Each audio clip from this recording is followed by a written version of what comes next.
Crikey, he's a big one. If I'm not careful, I'll be dead in seconds. So I stuck my thumb right up his butthole. Say it that way. His butthole. Crikey, I stuck my thumb right up his butthole. It's a South Park reference, I think. It is. Correct. Yeah, see?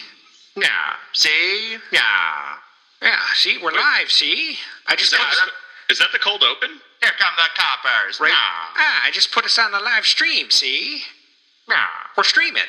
Yeah, see? Yeah, see? I can't see. Jeez, wait a minute. There's no video here.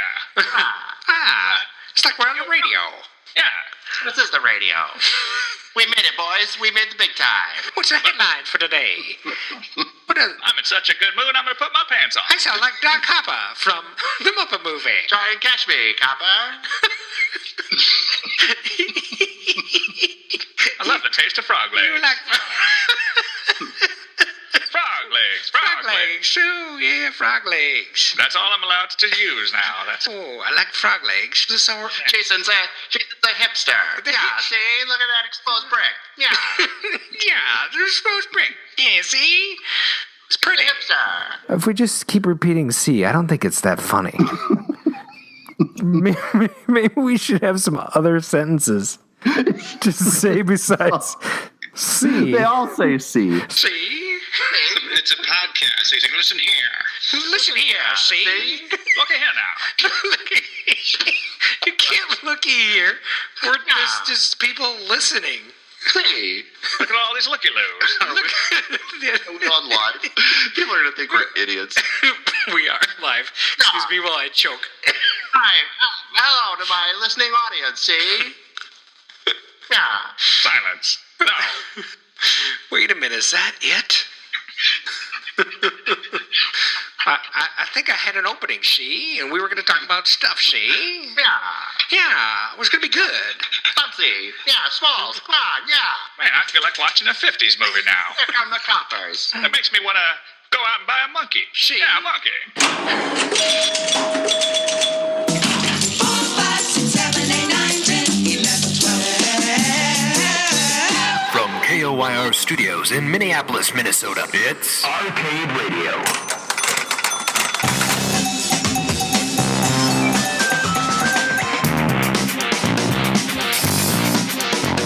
Intruder alert, intruder alert.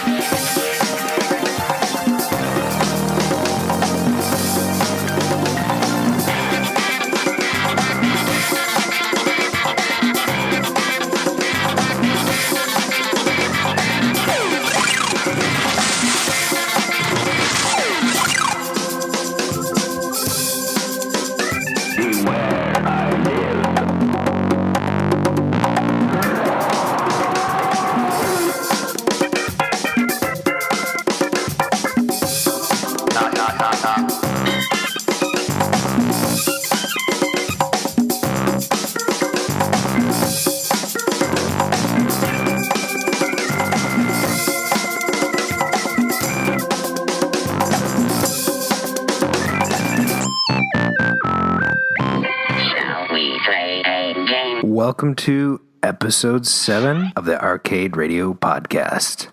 Yeah. Today is Thursday, January 19th, 2017. It is now 8:18 p.m. Central. Thanks for joining us in the Arcadosphere. This is your host, Matarax. I'm joined by the legendary Dan Reed and Mark Shields, Mr. TimeRunner himself. And tonight we also have Mr. Pinball Wizard himself, Jason Heiser. So welcome to the show. Oh, thanks, Adam. What do they say on podcasts? It's good to be here. I think that's what they say. Okay, so it's good to be here. So normally what we do is a little bit of informal introductions. Jason, you're a guest. Why don't you tell us a little bit about ourselves? Why don't you tell us a little bit about ourselves? Why don't you tell me a little bit about me? Thanks. Go ahead. Well, Adam, you and I have known each other for probably about 15 years or so. Has it been that long? And yeah, I think it was 2001 at Jason Heiser's 40th birthday. I remember it. I think that was the first time I met you and Tom and Gwen and I won't mention her name, Heather, I think. So yeah, it's been about 15 years, and excellent. I kind of got into pinball inadvertently, but I think you're partly to blame because it was not too long after I went to one of your retro gaming parties. Interesting. And This is pre-arcade. This is when I was doing console parties. Yeah, console parties. But there were some stand-up arcades. There was a Tempest there. There were a couple of cocktail games. But yeah, it was mostly consoles. Cool. So welcome to the show. Mark and Dan, why don't you introduce yourselves? Just in case nobody knows who you are. Hi, this is Mark Shields. You are not Mark Dan Shields. Reed. Cut that out. I'm Dan Reed, and my hand is in my pants. Mark, you go first because you're way more important than me. Mark Shields, markshields.com, blogging since 2000, timemachinerental.com for your time travel needs, and UncleRicosVan.com for all your throwing pigskins over a quarter-mile needs. It just gets better each week. I just love it. I'm Dan, and I hacked my mini Nintendo Classic this week to play 80 games, so now it's actually a useful thing. So, yeah, there you go. I can't even believe you got one of those things. I got 3 of them.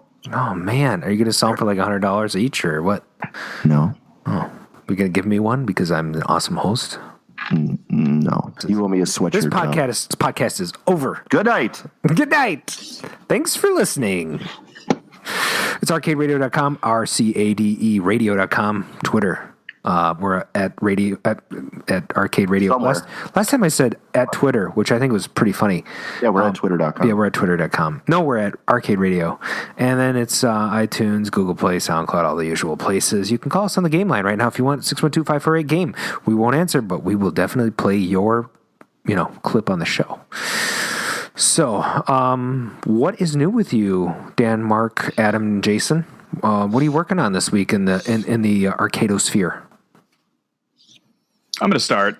I picked up a Pac-Man for $100. What? It was one of those 11 minutes after posting $100? Craigslist. That's correct. That is just nuts.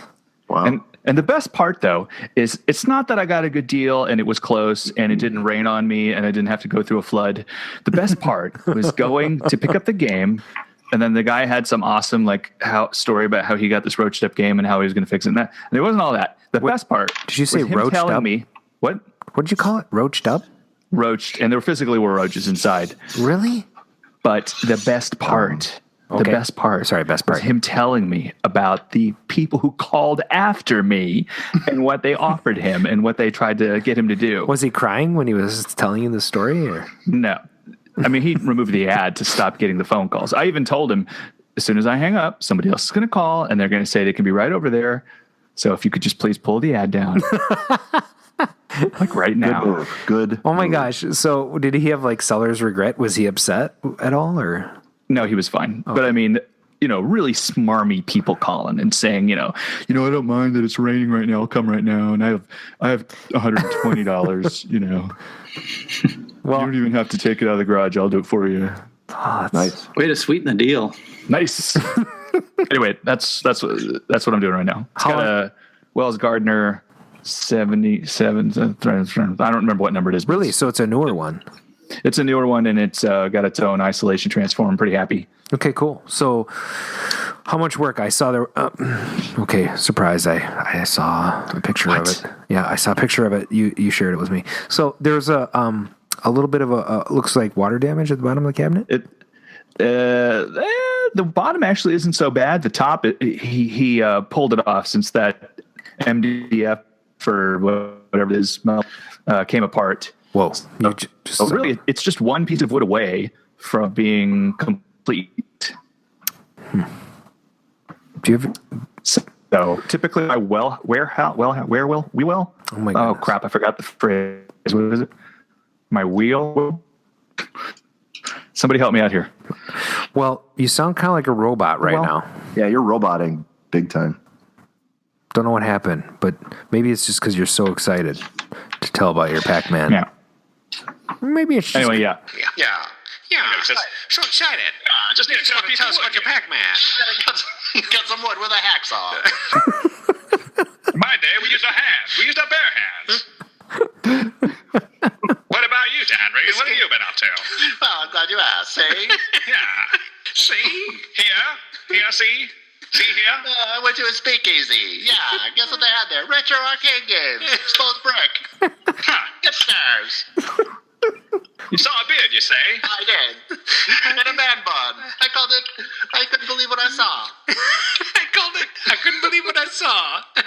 See?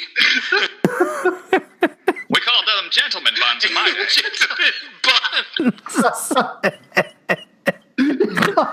Snort. I just snorted. You have to bleep that out. Good times. Good times. Oh my god. Maybe I should go next. Oh god. Dan, what are you working on? Oh geez, I got a poker machine from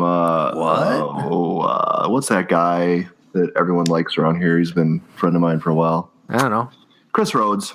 Chris has a poker machine? No, back the truck up, pump the brakes. So it's this little tiny, I don't know, kind of looks like a little black plastic shell. He calls his Oh my God. Lord helmet. You bought one of those?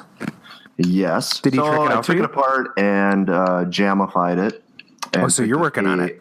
I picked up a retro pie, see? Yeah, and you stuck it inside the machine, see? Yes, I did. That's about all I did. Why don't you tell us about what you did there, Adam? So last weekend, I told you guys I was going to go, pick up a mousetrap for, my fiance. Mm-hmm. We did that last week. We went to Milwaukee, and we actually drove out there with the intention of driving right back. So we went out to the guy's house, picked up the machine, put it in, and oh my gosh, the nightmare of pulling a trailer with nothing in it. Have you ever done that? Yeah, all over the road. And it's just boom, boom, boom, boom, boom, boom, boom, boom, boom, boom, boom, and it gets louder and louder and louder, just like ready to, your teeth are rattling out of your head. And I almost called my brother. I was like, oh, what do I have to do to make this stop? I stopped, reseated the trailer hitch like twice. Now, you better qualify your statement with the fact that you don't own a truck. No, I have a Ford Edge that I normally could put a game inside, but I had a Future Wife in it, so I could not put the game and the Future Wife in it. So that also contributes to the fact that pulling a trailer would be a colossal harm. I did that for you. Thank you. I appreciate it. Yes, no, I have a really nice trailer hitch. I have used a rental trailer before. I've got a buddy who's got a trailer, and I've borrowed it from him before. Never really had the type of problem that I had. It was a 4x8 U-Haul this time, and for some reason, it was just bouncing all over the road. In fact, when we went through the Lowry Tunnel, everybody familiar with that? 94? Heading into Lowry Tunnel. It's good, like, eighth of a mile tunnel. Went in there, and guys spun out right in front of us. On the first leg of our trip, we were just freaking out, because... And then it was bounce, bounce, bounce, loud, loud, loud, and, threatening to leave each other on the way to Milwaukee. Not really. No, just some serious tense moments. And then we finally got there, got the game, and then we're going to head back, and we decided, nope, hey, let's spend a night at the Sheraton where MJC is. So that was kind of cool. We stopped off, and they've remodeled that whole hotel. And they're actually working on the rooms. They said they'll be done by March. So MGC coming up in April, people. The correct thing to do at that point would be to literally go to the front desk, wheel in your mousetrap, and be like, I'm here for MGC, see? Well, the next day when we left, I did take a picture of my car with the trailer, and I posted it to them. Dan, you would know about this if you were on Facebook. Nobody uses Facebook. You're right. Nobody in this room uses Facebook. What's this Facebook thing you're talking about? Except for all three of us, not you. Put my face on it. Meanwhile, gentlemen, with a gentleman bun. So I posted to the Midwest Pinball Arcade Collectors Group, and I said, dudes, I'm at MGC. I've been here all weekend, and nobody's even set up yet. It's Sunday. I got a few chuckles. A few chuckles. We got a few chuckles. Just like three for the 3 or 4 people that are on Facebook. Okay. So here's my advice to you. When I have a trailer, I actually remove some air from the tires.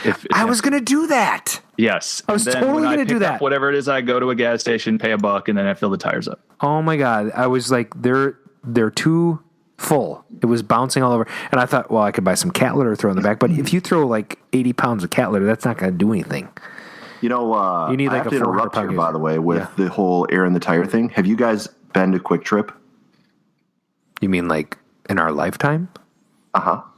No. If you go to the spot where you put air in the tires, you can literally plug in the PSI in the machine, and hook your little tire gauge up, and it'll start pumping. And when it hits that PSI, it'll beep at you. That's pretty cool. Does it actually stop filling?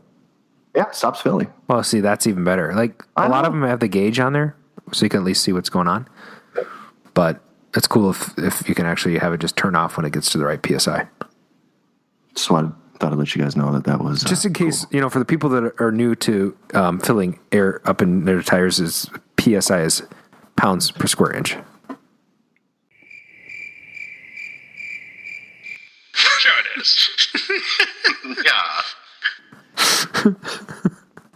Well, back in my day, that was a personal safety ID. That's what PSI meant in my day. The other thing I've been working on is RetroPie main machine. So those are my two things. You and I are doing the same thing, see? So if you want to get together, Dan, and work on those, we're actually having a pie party next week. That's for RetroPie. Nice. Are you gonna? You should really bring pie though. That would make it actually better. We're gonna have whiskey. You can make apple pie with whiskey. Whiskey and pie. Those are two combinations that go great together. Mm-hmm. When I was a kid, we used to drink pie and whiskey. Drink pie. Well, Move along now. So I think we lost our guest. Oh, I'm still here. Oh, Jason, how you doing? It's good to hear your voice. Are we still talking projects, like what we're working on? Yep. What are you working on right now? I'm about 60 or 70 hours into a Gottlieb Gold Strike from 1975. I picked it up about a year ago, and it had a rotten cabinet. It had been stored outside for, I think, a year. And so the bottom of it rotted off. And so I had to source a replacement cabinet. And I worked on that over the summer. And now I'm kind of... Did you burn the old, did you burn the old cabinet? Yeah, I burned the old cabinet. I aroused the ire of the Cabinet Savers Brigade on the Facebook EM group that I'm a member of. I posted a video of it burning with a soundtrack from Diamonds Are Forever when James Bond is thrown into the oven. I love that. So it's super dramatic, and it pissed off a couple of guys. But I burned the cabinet because it was no good. One thing that I probably should have added to the show, Jason, is just for this episode, Jason and I, one of the things we bonded on early was our love of soundtracks. Jason is I would say you're a soundtrack connoisseur. Yeah, I like them. And we've traded a few over the years, and Jason's always careful to remind me or to alert me when there's something that he feels that I'll be interested in on La La Land or, any of the relevant soundtrack sites that are out there. Yeah, it's a subject for an entirely different podcast. There's so much Absolutely. to it. Right now I have in front of me the Escape from New York soundtrack by John Carpenter. Is that a new issue or a new release of it? Yeah, it's a new issue. Huh.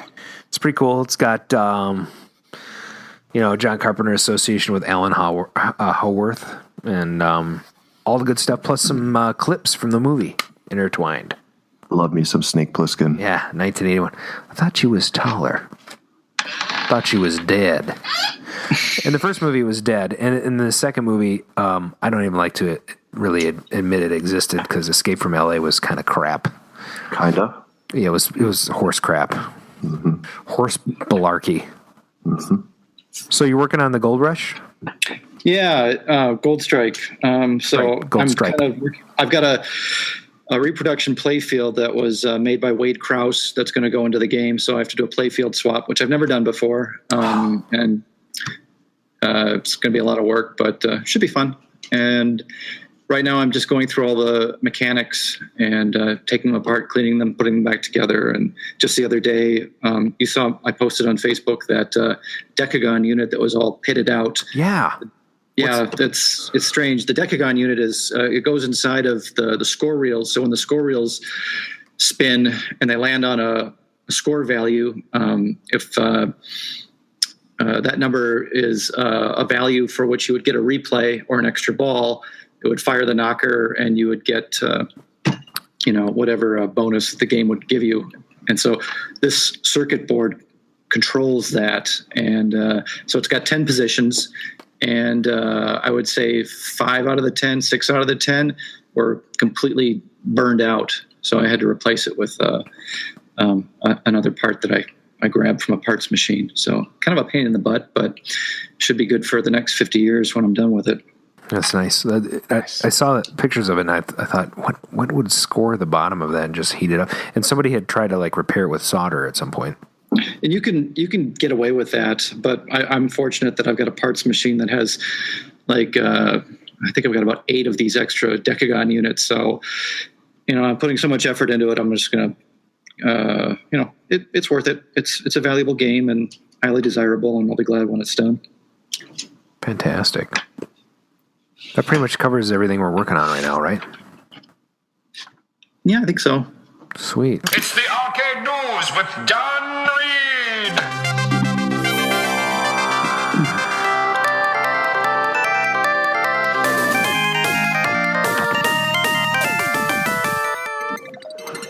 File this one under Weird Gentlemen, the return of, you guessed it, Starcade. You guys familiar with Starcade? I am. He's, intimately. How did you feel about this? I'm actually pretty psyched about it. Yeah? Yeah. So, according to the website Kotaku, Shout Factory, the company behind the new Mystery Science 3000 revival, an endless parade of classic cartoons, TV shows, and movies, has acquired worldwide television format and ancillary rights to the Starcade from JM Production Company. Excellent. I don't know. What do you think about this? So JM is, I think it stands for one of the hosts. He owned the whole thing. Can't remember his name right now. I can't say that I'm going to give this a vote of confidence because I didn't even know that they were going to redo Mystery Science Theater 3000. There was a huge thing last year. I took my future stepdaughter to a theater production where they did live MST3K and introduced the new host, who will be on very soon, and he's really good. Yeah, really. Yeah, it's really cool. I think it's going to be a good show. At least MST3K. I don't know about Starcade. So I'm kind of looking at this, and I can't tell. Are they going to play classic arcade games? Well, They better.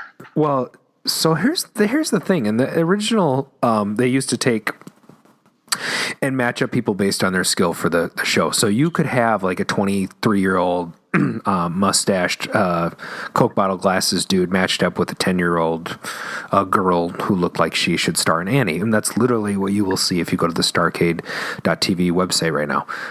And they played the games and they answered trivia questions, and then they would win bonus prizes like TI computers, VIC-20s, Casio keyboards, and things like that. Mm-hmm. And I think that would hold a certain nostalgia, but I don't know what what's your demographic for that, really? Yeah, really. Who's going to watch this? I don't know.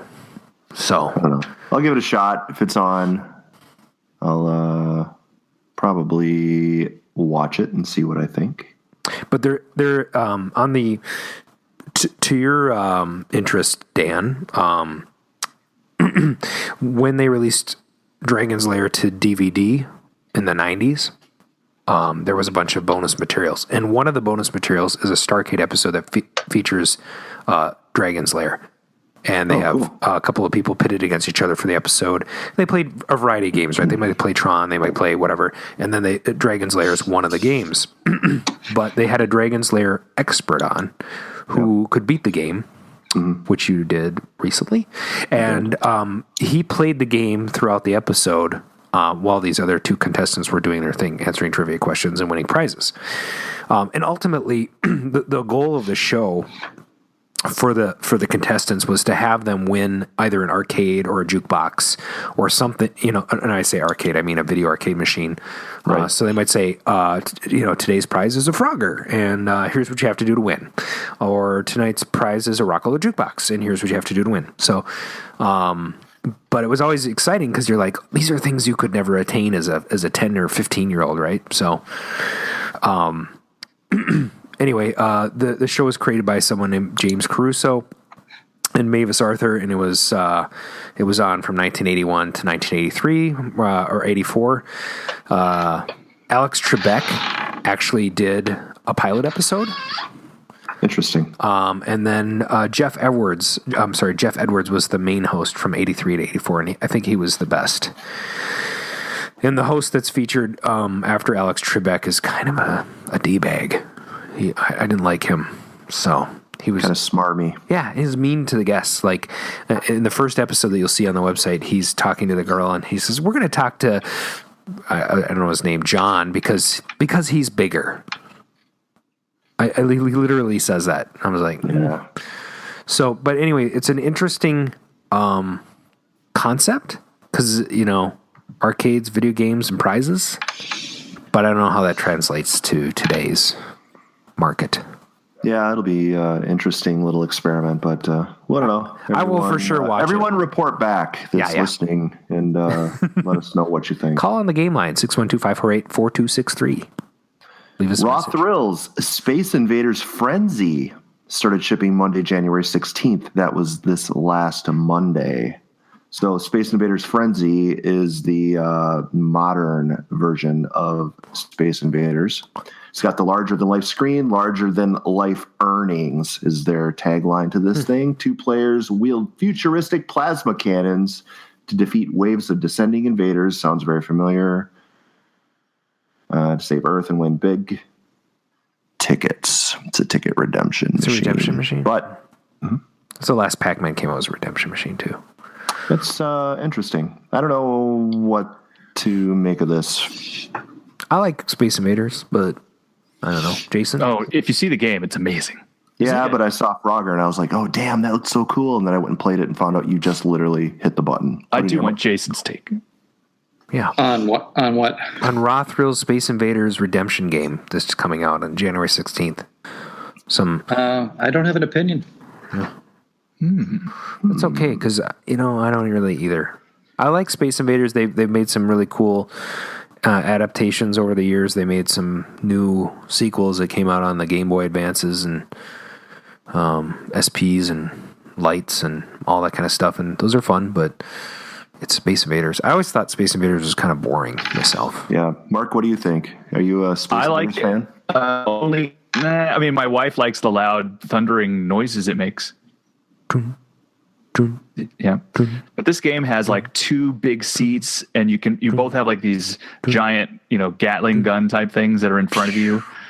And it's kind of like you're shooting them like a missile command type style. So Crazy. I don't know.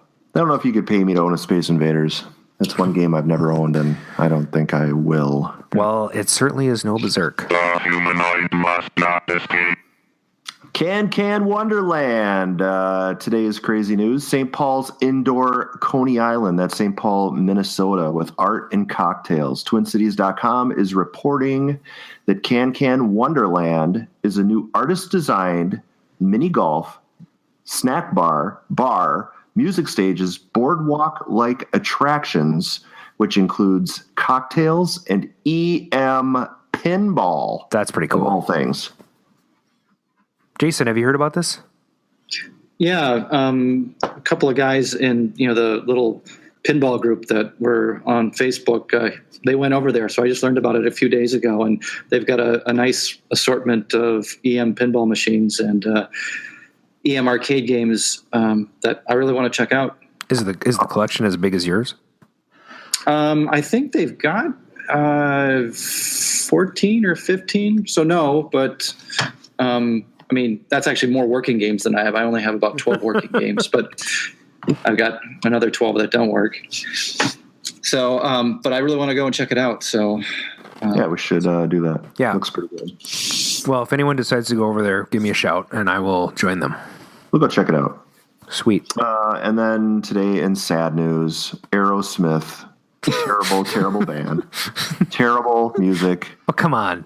Yep. Terrible. Seriously, they have one of the best songs ever in rock history. No. They are trying very hard to make them out to be like America's rock band, like America's Beatles, but they suck. And I hate Aerosmith, but they're coming out with a new pinball machine. And some jackass is going to buy this. I actually like Aerosmith quite a bit. And seriously, Dream On is probably one of the best songs ever on the face of the planet. That was like 73. So I bet that won't be on there. It'll be some bullshit like Crying or Jamie Got a Gun or something like that. Anyway, will indeed be featured in a new arcade quality pinball machine By Stern. 9 of their hit songs created by Stern Pinball. That's a cash grab, dude. This is a cash grab. For who? Stern. This is just, they do that with all their games. Kiss, they have all. Stern has ruled the market. Maybe Jason could explain to us what the heck happened. All of a sudden, Stern was it for like 15 years. Well, they're the last remaining manufacturer that from the heyday of pinball. That's still there. There's other companies that are making games like Jersey Jack. But they were Spooky Pinball, but Stern's the only one that's really they're still the big name, and they've been getting around with the licensing.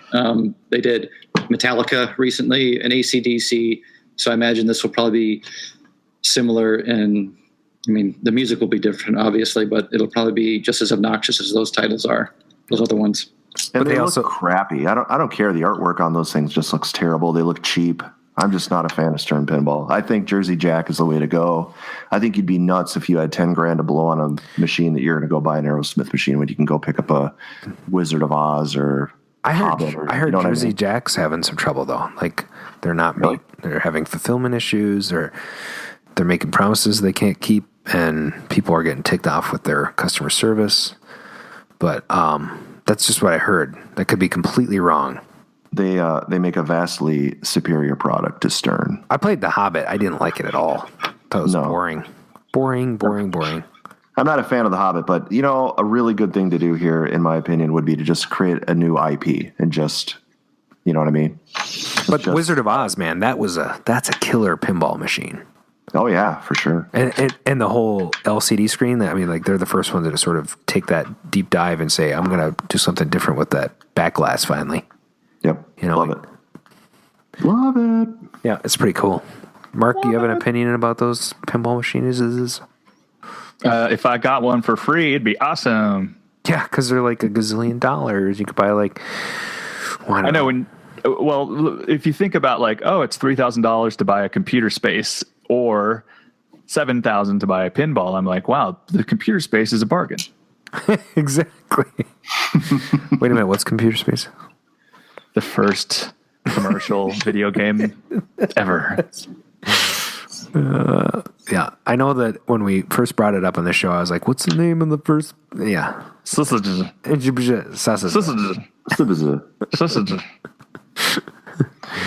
Wow. So that's it for news. I'm just not really terribly impressed with Aerosmith. I think they could have done something better. I think I was pretty excited when I heard about Ghostbusters, and then I saw the art for it, and I was like... Well, I got to say, I played Ghostbusters a number of times, especially at Up Down Now, and I played it at MGC last year. Mm-hmm. Phenomenal. Really? Great game. So fun. Very fast paced. But I also really like the new Game of Thrones games that were out that year, or last year as well. I kind of liked Star Trek when it came out. But they made like 3 or 4 different versions of that, and they were all like between $5,000 and $10,000. Yeah, too much. Yeah, I don't know. It's not. Cash grab. Well, for $10,000, you could pretty much buy everything that's in my basement right now. That's what I, initially put into those games that are there. Dang. So that's the news, huh? That's it. No news is good news with Gary Gnu. We have a new segment coming up, and it's coming up right now. Back in '82, I used to be able to throw a pigskin quarter mile. Back to the Cade with TimeRunner. Why are things so heavy in the future? Is there a problem with the Earth's gravitational pull? Welcome. All are welcome. Yeah, see? Yeah, I miss her. She was just a teen when I went to school. I don't know what that means. Okay. Let's see. Destination time, January 1962. I actually think that this might have been a February thing, but there was an add-a-ball version of the 3 coins EM pinball machine released under the name Jolly Jokers, and 700 of these were produced. Hey, Jason, what does add-a-ball mean anyway? Well, in certain jurisdictions, such as Wisconsin and New York, and I think possibly Connecticut, getting a replay in most pinball machines, the credit unit would step up and you'd get another game. And some areas, pinball had a terrible reputation for the longest time. It was conflated with juvenile delinquency and was just considered, it kind of got lumped in with vice, and it was just disreputable, and it ran afoul of the law. And so the pinball manufacturers, Gottlieb came up with the idea of instead of getting a credit, you would get just an extra ball, so your game would be longer. And they started that in 1960 with Flipper. That was partly because of gambling, right? Yeah. If you look at the back glasses of these old games, they say for amusement only, and some of them will say no wagering. So they were very sensitive about that because they didn't want to get into trouble, even though most of their themes were vice related. They playing cards and women in bikinis. And, I guess women in bikinis, it really isn't vice related, but it was kind of scandalous. Yes, it's very scandalous. Yeah, I know. The 3 coins girls are sitting on a well. And Incidentally, 3 coins did come out in February that year, but the Jolly Jokers came out in January, or the other way around, one of the two. So a month before then. Yeah. Okay, I get it. Jolly Jokers, by the way, looks like playing cards, but I think I'm going to prefer the 3 coins. I think since we've never had this angle of the arcade genre on the show, I think it might not be a bad idea to discuss. It was LaGuardia, right, Jason? Are you talking about when pinball was legalized in New York? Yeah, but before that, LaGuardia, I believe, was the guy. Oh, the governor or the mayor guy who smashed all the machines? Yep. Yeah. You can find old photographs of him. I think that's the guy taking basically a mall, and they're tipping the machines over. And some of those games were actually I think they were bingo games. And there was a time when certain games did have a payout. You would get some sort of monetary reward. I'm not an expert in this era of games, but you did get something of value. And so that was considered gambling, and so those games had to be destroyed. So I put into the local chat just a link for the hosts to see. I can share it with the regular chat if there's anybody out there. I'm not connected to the chat. Art Mark, are you on there? I am, but it's on another computer. Okay. So it'll take a bit. So anyway, there's a picture on the Atlantic of LaGuardia tipping over a pinball machine. There's another one, if you can find, he's got a sledgehammer, which is great. And they named an airport after this guy. So, and it's one of the worst airports ever. So whenever you go in there, just make sure you tip something over. That's right. Okay, we're going to jump ahead 13 years to January 1975, and I'm just going to rattle off some games, some EM pinball releases that were put out. There was Atlantis by Gottlieb. Actually, Gottlieb, one of my favorite manufacturers. I've owned several of their machines, and I would like some more. Gottlieb's are That's awesome. cool. Check. I have the System 10. I forget exactly. We'll discuss this in a little bit. Right. Checkmate by Russell? Yeah, I think it's a Spanish manufacturer. Russell. Aha. Raquel. Rachel. Mama, mira, Russell. Okay. It's Rachel, see? I'm from Texas. Okay, Flicker by Bally, Olympics, Chicago Coin, and Superstar, Chicago Coin, and one more Gottlieb, Super Soccer. Nice. The great follow-up to just soccer.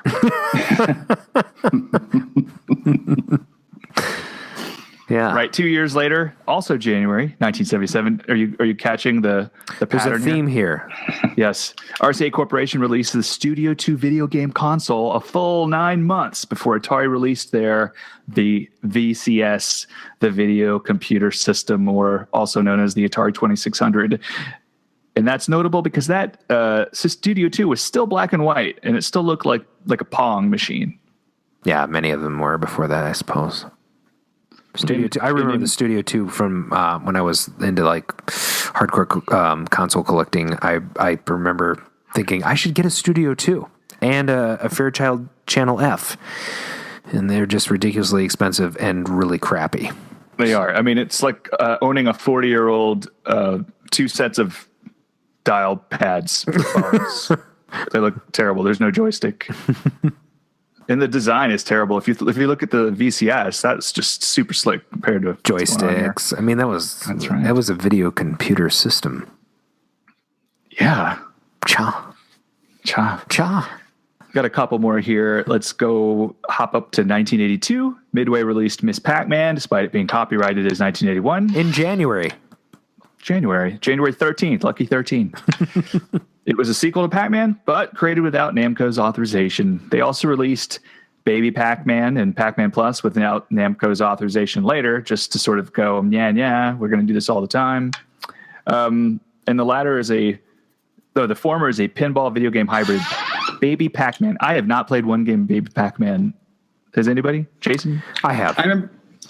I remember seeing it at Circus when I was growing up at Maplewood Mall, and I think I was kind of intimidated by it because I didn't understand. I was really stingy with my tokens, so if I didn't think I could figure out the game, and if I thought it was going to kick my ass, I would stay away from it. So I don't think I ever played it. Good plan. But Jason, it is in Tom Taylor's collection. I think I'm going to have to go back to Tom Taylor's 3 more times before I get through all of his games. It's back in his office. And I played it last time I was there and the time before. Well, actually, I didn't play it last time. The time before last, I did play it. And it's as horrible as I remember it at Showbiz Pizza in 1982. I forgot about Showbiz Pizza. Yeah. I remember thinking, what a colossal ripoff. You put the quarter in, and the playfield is so short that when you launch the ball, you have about, I don't know, a half second to decide what to do with the flippers before the ball totally drains.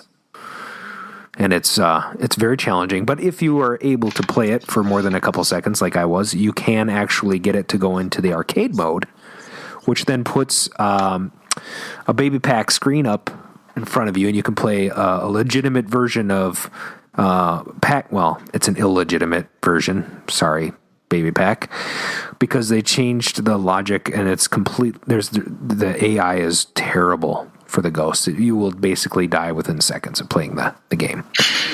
So it was designed to take your money, really.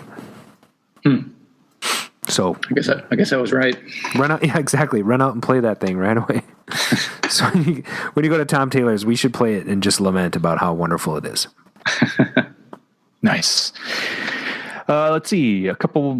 Same year, actually, same month. Sega released Zaxxon, isometric graphics. It was in 3D, and it was really cool. And I own a Zaxxon, and my Zaxxon story is I was unloading it, I didn't strap it, and then it fell forward onto its face.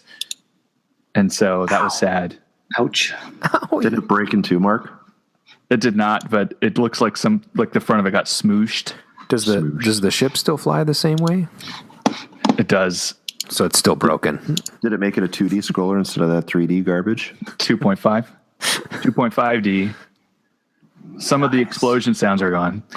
And finally, in January 1985, Konami released Ye Ar Kung Fu, which lays the foundation for modern fighting games. You had one full joystick to get your Kung Fu on. That's all you needed. Back in my day, we only had half a joystick. I didn't like your Kung Fu. I kind of hated it. Wheels. Yeah. And that concludes Back to the Cade. Nice work. That was a good new segment. Thanks for filling us in on the history there. Love it. Yeah, we're going to be able to do this for a full year, and then next January, we're going to have to pick one item and 1 year, and we'll go from there. Well, I think it'll just morph, right? We'll just figure out what to do. We'll do the 90s. But I do think that it's a great segment. So thanks for doing that. I think next is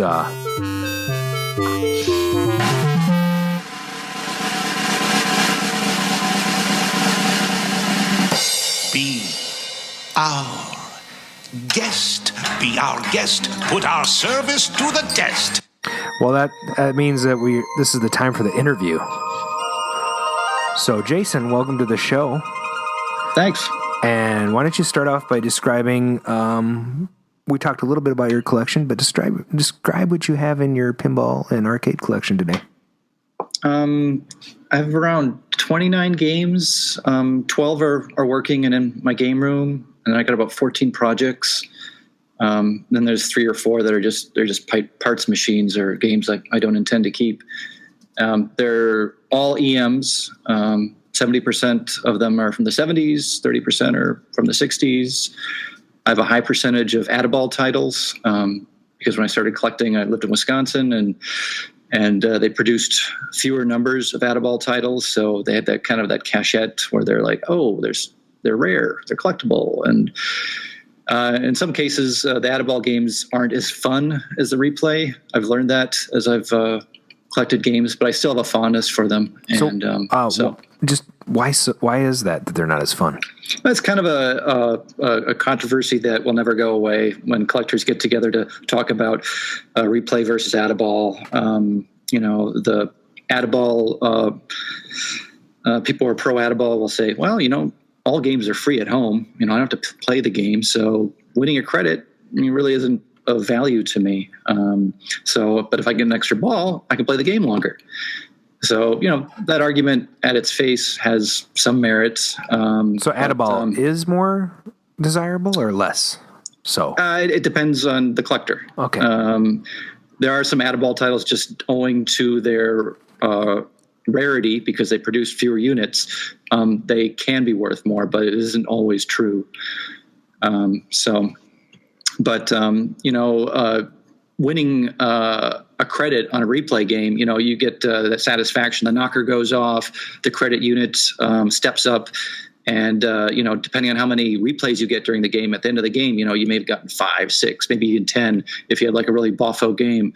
There's some satisfaction in that. So that's and then also at the end of replay games, there's also the match units, which you can still see on modern games, where if the last 2 digits of your score matches the match number, then you get a credit then too. So it's kind of like a little end of the game lottery that you get to play. Whereas Add-A-Ball games, they don't have the match unit because the game's over. Okay. So at the end of the game, if you're on your last ball and it drains, that's it. The game is over. Well, I know Mark and I own pinball machines too, right, Mark?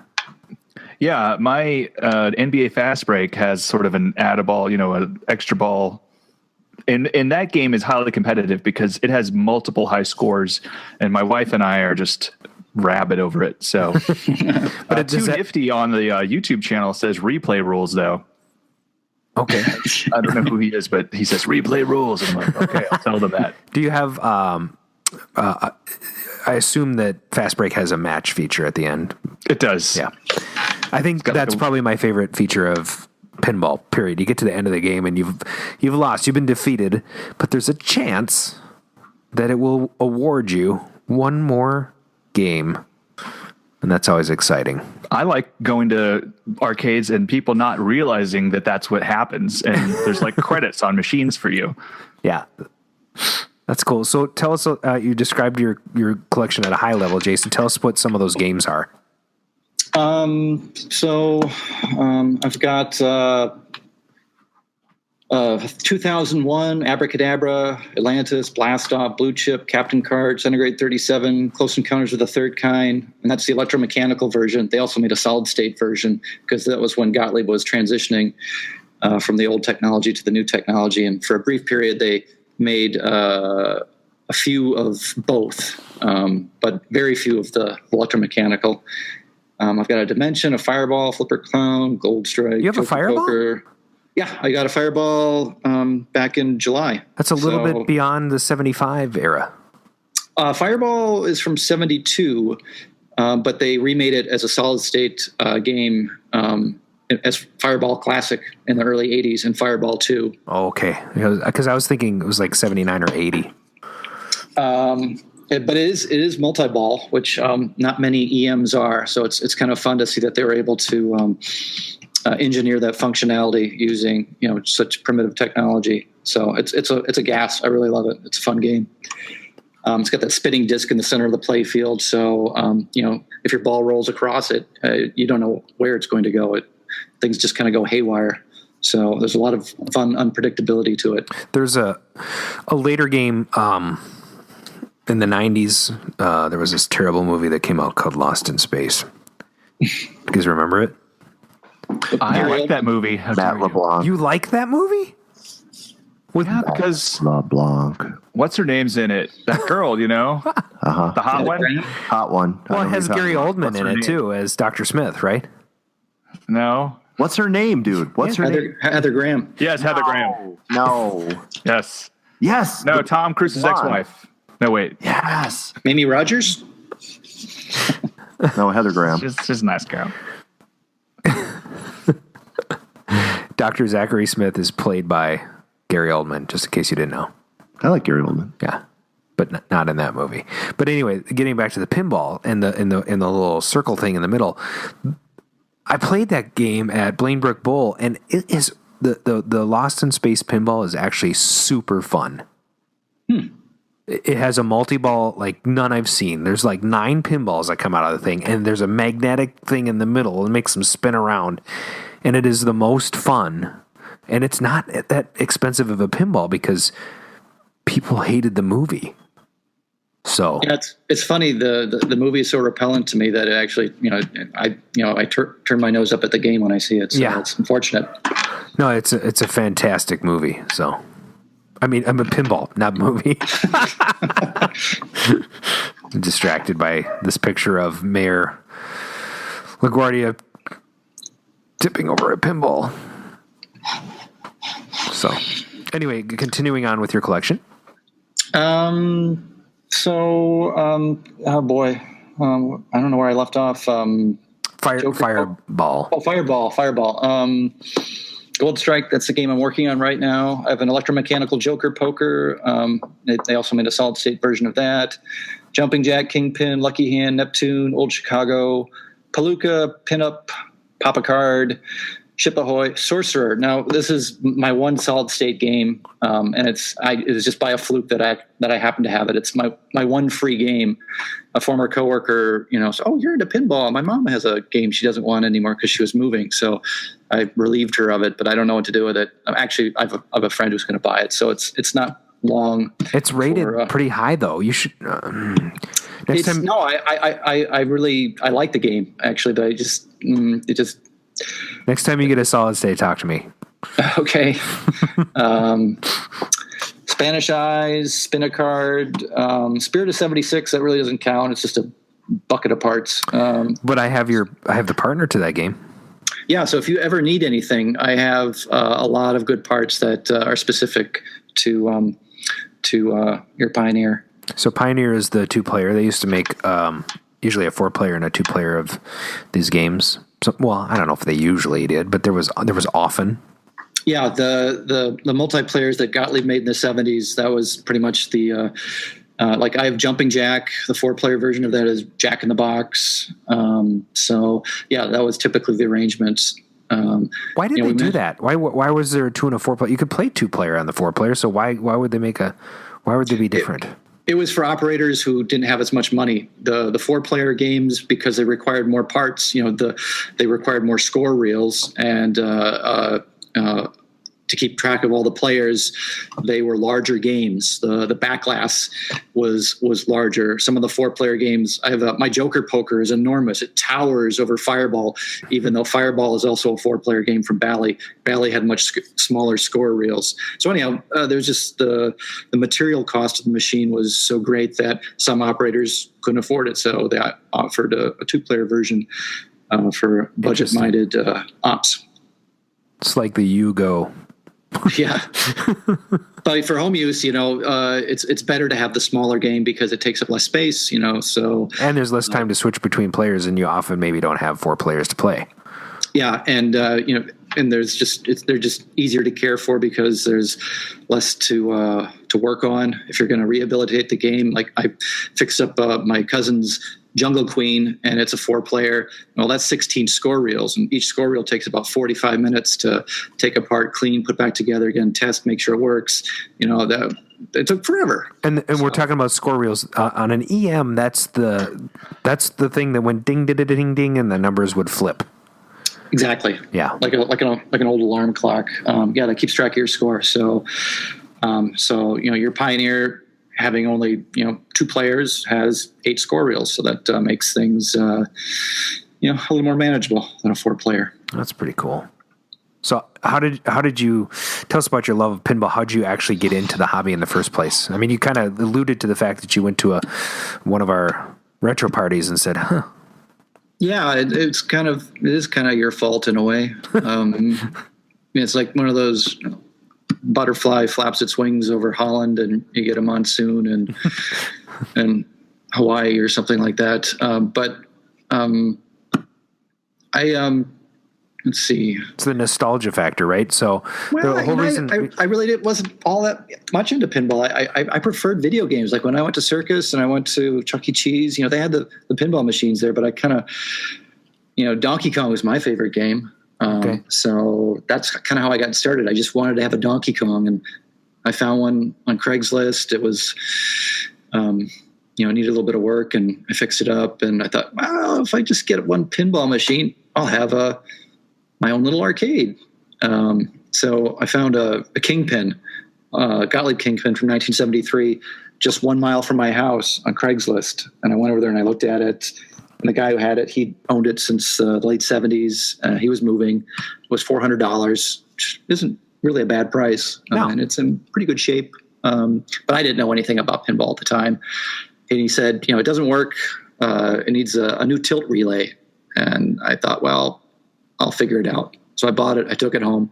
And I didn't know how to dismantle a pinball machine. So I loaded the thing up, legs and head attached, in the back of my brother's pickup truck. And we drove 5 miles per hour back to my house. And I stayed in the bed of the truck, making sure that the thing didn't topple over.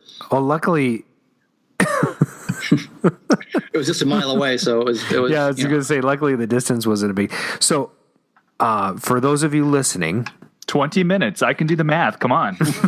No. For those of you listening, the back box can be removed from any pinball. There's a couple of bolts usually. So open up your pinball machine. Take a crowbar. That's right. Yeah. Take a crowbar. Pry the the coin door off the front. Lock bar. Yeah. Maybe use a sledgehammer to break the glass, just so it doesn't break on the way. Then move the lock bar, and then reach in through the drain. Yeah. There you go.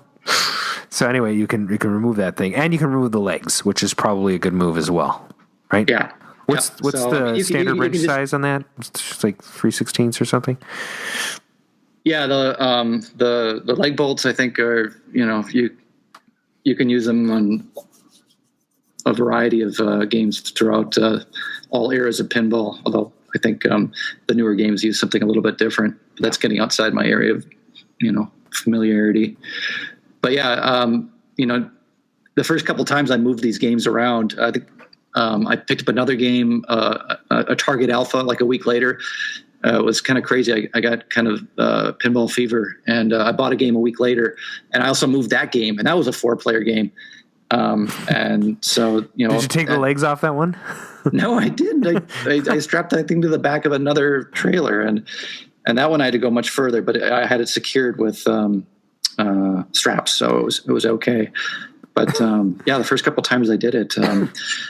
But now, when you take the head off, you take the legs off, you can even take the playfield out if you want to. So one person can easily, go and pick up one of these games and, bring it home if you want to. But back then, I didn't know that. So. I have a Jason related,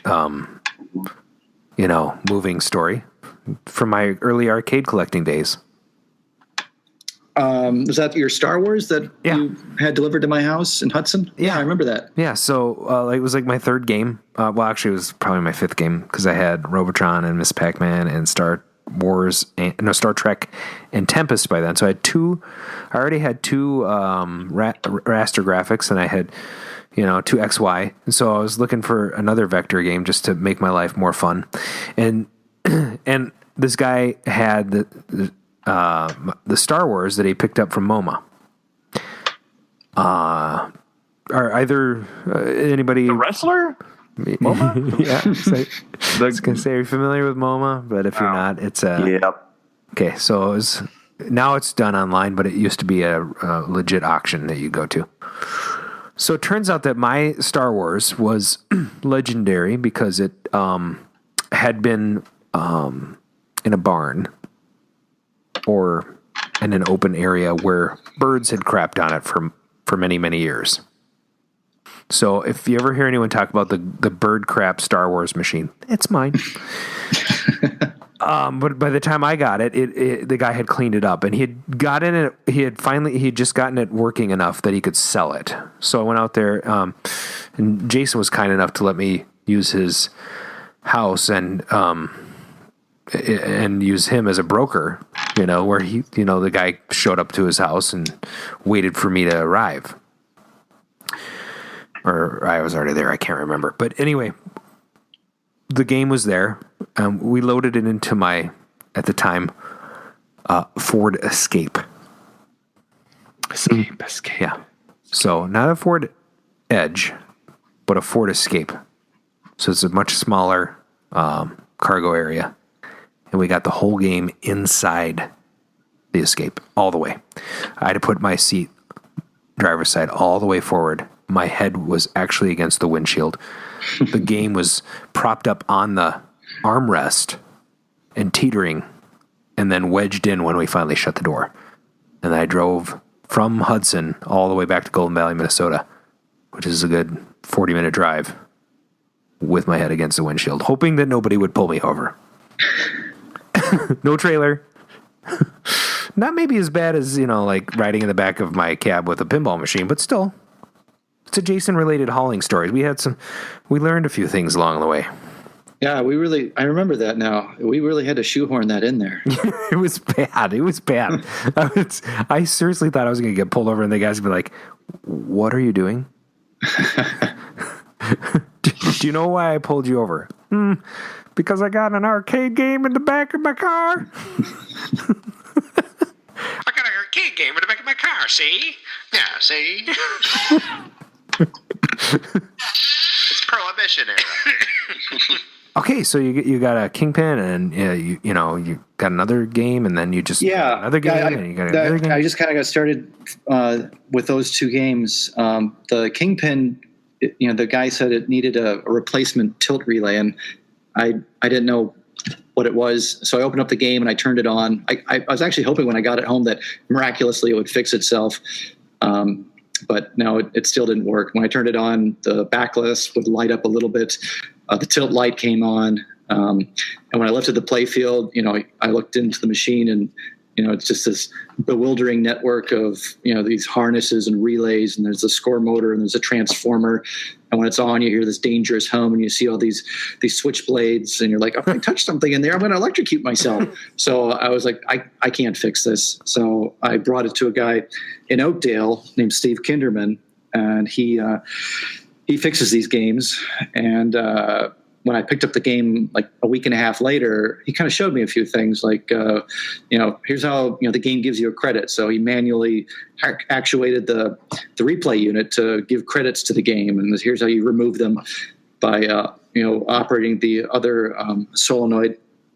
So it steps down and it removes the credits. And all of a sudden the mystery of the game started to evaporate, and I kind of became curious. And so, from there on, I just started fixing my own games. So those are some of the most challenging things. Are probably just trying to figure out essentially, how these things work. You're right. When you open up a pinball machine and you lift that top up and you look underneath and you see all the solenoids and you see all the lights and you see, and it's just wires everywhere. That's got to be daunting at first. Yeah, it was. I thought I was handy and I could maybe figure it out, but it was just too much. But that was this guy was very friendly, and it was expensive. I think I paid $400 for the game, and he charged me $325 to rehabilitate it. But he did a good job. It still plays like $1 million. 6 years later, I still have it, and it's a really fun game. Probably one of my favorites. Did you learn money well spent, and I learned what I needed to kind of get the ball rolling. So did you think you learned a lot? Like, was he sort of the catalyst for, you diving in on your own? And like, what was your first win? When you're like, I can do this. You got in, you started researching. How did you research? What was your first, like, oh my God, I can do this myself? I think like a month later, I picked up a Card Whiz on Craigslist, which I no longer have. And it at the end of the ball, depending on what you accomplished during that particular ball, you would get an end of ball bonus countdown. And I had these drop targets. So if you got a hand like a royal flush, it wasn't giving you the bonus. You'd get no points. So I looked into that, and there's a lot of really good information online, and I was able to get in good working order. And it took a long time. It was kind of frustrating. But it's just one of those things where you just kind of bulldoze your way through it. You spend hours and hours with no results. Then finally a light bulb goes on. You're like, oh, this makes sense. And then all of a sudden you're jumping around your living room going, I did it. Yeah, exactly. I think I've had that moment a few times with fixing games. So you talked a little bit about fixing up, and I want to get into a little bit of your restoration technique, because over the years you've learned don't. I'm just kidding. Just don't restore them. Over the years, you've learned a lot of techniques on how to, sort of bring these back to their glory days. And I remember the first time I talked to you about one of these pinball machines in person, you were showing me, and you said you had matched the color to the exterior of the game, and you had painted it, and you were not entirely satisfied with that, because you're like, well, I think I may have made a mistake, and that I gave it sort of the smoke damaged color rather than its original color. But as you have learned to restore these things, what do you find the most rewarding and challenging about it? And give us some of your technique, because I know that you a lot of these machines were stenciled and had splatter paint and things like that. And you've learned a few things over the years. So walk us through one of your recent restores, if you will. Well, the Gold Strike that I'm working on right now, I had to repaint the cabinet. I found a donor cabinet at a garage sale over in Richfield, and it was in very good condition. It didn't require any sort of repairs to the wood. So I stripped the paint off of that using this gel that you smear around, and it's citrus based, and you let it sit for like 15 minutes, and the old paint just comes right off, and it's better than sanding it, because they used lead-based paint back then. Ugh. And so if you're sanding in your shop and you get airborne lead particles, you can't get rid of that stuff. So scraping it off was preferable. It creates this awful sludgy mess, but it gives you a nice clean cabinet underneath. The wood's all nice and it looks almost new. But yeah, the stencils for games, for the ones that I collect, are somewhat crude. There's a base color, and then there's two other colors, and the stencil shapes are very primitive. There's not any negative space, so like objects suspended inside of objects. There's not a lot of that going on. But the way they were manufactured in the factory, the way the paint was sprayed on, they had these brass plates that the shapes were cut out of, and they would lean them up against the machine, and they would hit it with the paint, and they weren't exactly careful that the registration was exactly the same from game to game, and they weren't exactly careful that the stencil was tight up against the machine, perhaps because the paint was still wet from the previous stencil. But so you'd get a little bit of a softness to the edge, which they call underspray or overspray, depending on who you talk to. And if you were to, redo a cabinet for like, a Stern game, that sort of softness would be anathema. You'd be like, oh, it looks terrible. It looks like an amateur did it, but it's terrible. It's actually kind of desirable in these older games. So I tried to emulate that by using, I wasn't going to cut the stencils out of brass plates. It's just, it's infeasible with the tools that I have. So, I used a Mylar, like 7 millimeter Mylar, and I traced the shapes off the old cabinet and cut them with scissors, and then sprayed it on with an airbrush, and I got the underspray effect that I wanted, and then I, before you put on the stencils, there's also the splatter or spatter. And in older games, they had something called webbing. And spatter is really easy to do. You just dip your toothbrush and the paint. You get it to the certain consistency. Test it on cardboard, and just creates this spotting that's all over the cabinet. So it's really easy to do. I might interject for collectors that like Williams games. So Joust and Moon Patrol use stencils. Xenon Pinball use stencils. That type of technique that you're talking about would be invaluable for those things. Gorf has a splatter star pattern on the side in addition to its decal. So that technique with the toothbrush would come in really handy. Yeah, it's just a matter of experimenting. Before you actually commit to applying the paint to the cabinet, you just practice on cardboard, and once you get it right, it's easy peasy. Pretty satisfying result.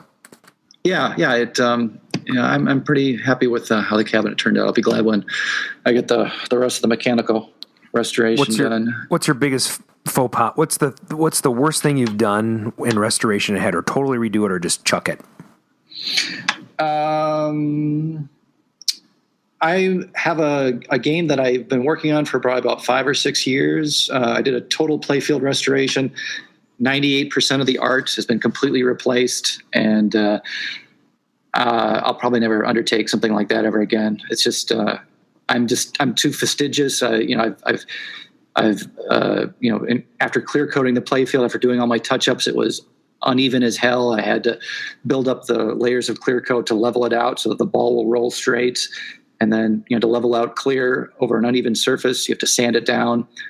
And I've sanded out my touch-ups, and I have to repair my reparations. It's just never ending. So did you do the art restoration yourself, or did you buy pieces? Yeah, or I used Frisket, and for the solid colored areas, I painted those in solid colors, and then for the artwork, for like the playing cards, I recreated that art in Photoshop using scans, and then printed them on water slide decals. Wow! So it was a big pain in the butt. I'm really close, but I've been saying that for a couple years now. So that's just intense. I don't know that I've ever gone to that level on any of my games. Yeah, so I prefer not to do that again. I prefer to get nice originals, but I didn't know anything. I think this was my 4th game that I picked up, and I saw other guys, with their, this is how I restored my playfield, and I thought, I can do this, and it's really involved, and I'm just too much of a perfectionist, so I'll probably never undertake something like this ever again. To the same token, that's going to help you out in the future, though. So you'll know what you can and can't do in a quick fashion. You'll go after the things that you want to in a short order, and then you'll just leave the things you can't do, or will take way too long to somebody else, or you'll do it a different way. Yeah, I mean they're all valuable learning experiences. I'll be glad when it's done, and it'll be great, and I'm sure I'll be happy with the results. And there are skills that I've used on other projects. So, but yeah, I won't undertake this extensive of a cosmetic restoration of a playfield ever again. I'll do little touch-ups, but nothing like this. What was your worst experience in collecting a pin? You're like, I had a bad deal here. Like, we've all had that thing where we call somebody up on Craigslist and they undersold it to somebody, or somebody offered them more money and they sold it from underneath you, or the things you don't like to hear about when people are just not reputable. But maybe it's not that. Maybe it's you dropped a pin or something. But what is your worst experience in collecting pins? Pretty much as you describe it. It was a Craigslist deal that went south.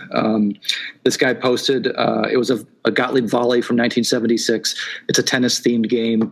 It's not a hugely popular title, just because the theme is kind of anodyne, but I kind of like those games.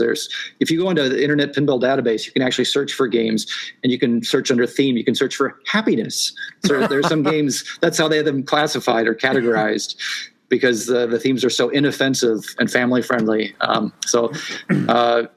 Volley is kind of in that category. But anyhow, it looked, I think he sent me some really bad pictures from a flip phone, but I could tell that it was promising, and he wasn't very responsive to emails. It took him a week and a half to get back to me. but he called me because I put my phone number in there, and we talked very briefly. And I said, well, I got to do a little bit of yard work, but I can be there like at 7:00. And he gave me his address. I said, all right, I'll see you at 7:00. And so, it sat for like 2 weeks, and he got back to me first because I was the first responder. And I did my yard work, and I got in my car and I called him. I said, okay, I'm on my way, but he didn't pick up, and I left him voicemail, and I didn't think anything of it. But then I called again about a half an hour into the drive. He lived this was up near Lino Lakes, I think. So it's about a 45-minute drive for me. And I called him 3 times, and he didn't pick up once. So as I was approaching the city limits, I was like, I got a bad feeling about this. And I found the address, and pulled up along the curb, and here was some guy with his trailer, and they were loading it up into the back of the guy's trailer. So it was, cash had exchanged hands. Somebody else was the new owner, and I was SOL. And I was like, ugh.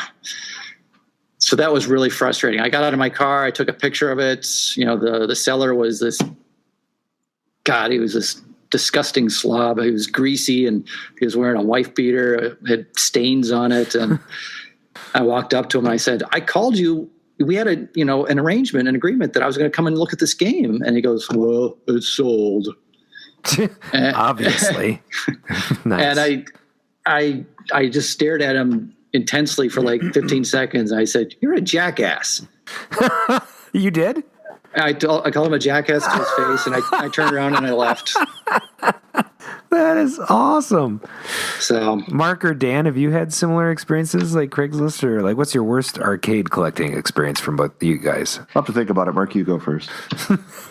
I mean, I was thinking I've had some deals like pulled from underneath me, but nothing where I actually ended up calling the guy a jackass. I had when I got my Donkey Kong Cabaret, the guy put it up for $200, and it sat up there for a couple hours, and I was like, something must be wrong with this thing. But I went down there; it wasn't that far from my house, and same sort of story as what was, I guess, mentioned earlier, where I told him, on the phone, I'm coming to see you. I've got the money. Don't sell it. And I guess a bunch of people called him and said, oh, that game's worth like $1,000. Don't sell it for $200 or whatever. So I got it, but just that's probably the worst thing that's ever happened to me. So you've had pretty good luck. Yeah, it's okay. I never dealt with anything too nuts. No. It's when the price goes up. That's really the thing. You get there, and then all of a sudden something happened where they're like, I'm going to have to charge you more. My wife is saying that this lowball offer you gave me is no good. And I'm like, well, you said it was, so. Yeah, that's kind of BS. Like, you give them an offer over the phone, and then you show up, and they're like, you're going to need more money. I'm going to need more money, because and then they blame their wife for it because they don't have the chutzpah. So that's terrible. I paid way too much for games. This is my guiltiest thing. Like I'm not a very good negotiator. So I hate negotiating. So I'm like, if I get there and it's terrible, then I might say something. But if it's like, if I look at it and I go, I could fix it, and what's the likelihood that I'll find this game again in the near future? Then I weigh those options, and then I decide whether or not I'm going to pay the guy. But I think that's backfired for me too. In fact, I was sourcing a Defender for a friend of mine, and we went to go pick it up, and I didn't negotiate at all, and I should have, because the game actually, somebody had either dropped it or whatever, and the back door was missing, so they put, I don't know where they found it, but I think they took a Joust back door, which is a double door, and they stuck it on the back of the Defender. So it was like totally hodgepodge, There was a switching power supply that was bolted on in a crooked fashion, bypassing the original stuff. And it was working, and the monitor was working, but it was original and it needed to be recapped, The control panel was covered in cigarette burns, and I think we ended up paying the guy $600 for a Defender that should have been probably more like $400, because I would have had to put $200 into it. And Defenders is pretty popular, so it's not like he had trouble reselling it for that price, but still, I felt like not worth it, after we bought it. So, if anybody wants to sell me a game, I will pay you too much money for it. So, any other anecdotal stories to your collecting, Jason? Or well, give us your favorite pin. And maybe like a rare one that you have or you want. There's a game that I want to get. It's also a Bally, like Fireball. It's a multiplayer, but it's from the late 60s. It's called Capersville. And it has some really dynamite backglass art by Jerry Kelly. And they made a few thousand units of it, but it's really hard to come by. And the one that did come up for sale, I saw in Mr. Pinball Classifieds, turned out to be what do you call it? Nigerian 404, 414, 413. What do they call it? The advanced fee fraud. So it was one of those things. So that was kind of a bummer. I'm looking for one of those. Okay. It's really a sharp game. I don't know. The style of artwork that Capersville has is called Pointy People, which is not popular with everybody, but Jerry Kelly was the best at the Pointy People style. Is that like David Seville looking? What's that? Is that like 60s David Seville pointed chin looking people? Or yeah, they like everybody has like really like sharp, like everything goes at, like their elbows are always at 90-degree angles, and their fingers are, everything is just, they call them pointy people because they're pointy. So very 60s, very 60s. Yeah. So I'd like to get one of those. What do you have in your collection that's rare? I have a Neptune. They made 270 of those, I think. That's my rarest game. I have Close Encounters of the Third Kind. They made 490 of those, whereas they made nearly 10,000 of the solid state version. So I keep forgetting these are EMs. Yeah, the fun thing about Close Encounters is that it has a soundboard in it. It doesn't have chimes, so it makes boops and beeps and those types of sounds. And because it uses AC power to trigger the sounds, the solid state version, it's all DC power and it's all regulated voltage, and it's regulated by a driver board. And the driver board sends very controlled pulses to the tone board, so the sounds are very controlled and precise. But the electromechanical game, the pulses are irregular, and so it has kind of some would say it's a pretty ugly sound. I do prefer the sound of chimes, but it's also kind of otherworldly and alien, so it's kind of fitting for the theme of the game. Absolutely. Is that 1975 then? 78. Okay, 78. So when did Close Encounters come out? 77, 76? 77. Okay. Cool. So what else do I have? Jaws was 75. Jaws was 75. Jaws would make a great pinball machine. Yeah. Well, they never made one? No, they didn't. Although I think in the movie there's an EM arcade game you can see on the boardwalk. There's somebody firing a gun, and that's an electromechanical arcade. Yeah. Jaws would be a good theme for a pinball machine. Let's do Jaws.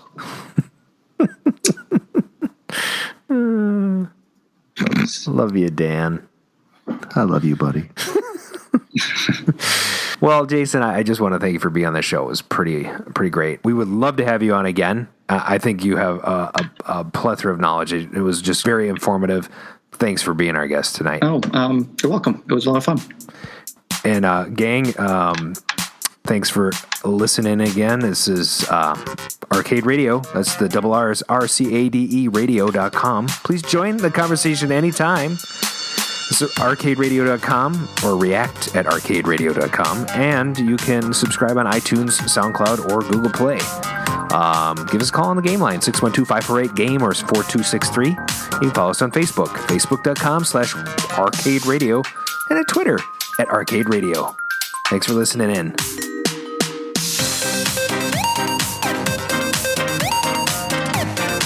Oh, yeah. Boogie down. Time to take my pants off. Again? This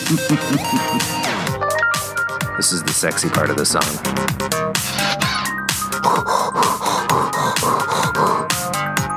I think that was an ape. Who did that? I did, see?